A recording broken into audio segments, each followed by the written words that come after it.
شب‌های بودن که تو بدار میماندی، بر بالینی من آرام نمیخوابیدی.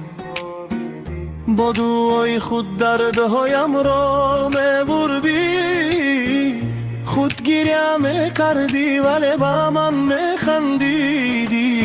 دستانی تو از مهنت پر از درد شدن، اما برای من همیشه گر ماندن.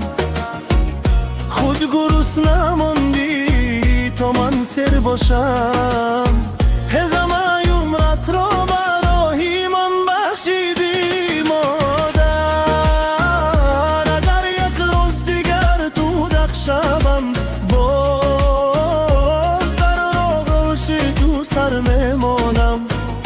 دیگه چگونه قرضی معرت را دیهم، تو تمامی دنیایی تمامی جانی من مادر. اگر روز دیگر تو را نبینم، آسمان هم برای من تاریک می شود.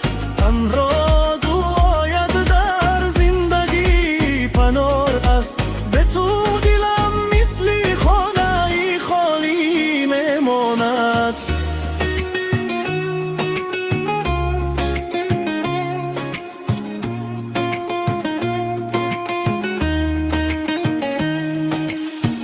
حالا کلام شدم ولی دیر فهمیدم، چرا چشمانت شبها نمیخوابیدن.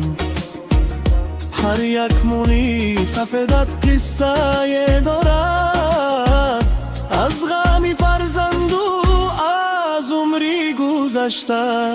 امروز میخواهم تنها یک چیز بگویم، مادر مرا ببخش اگر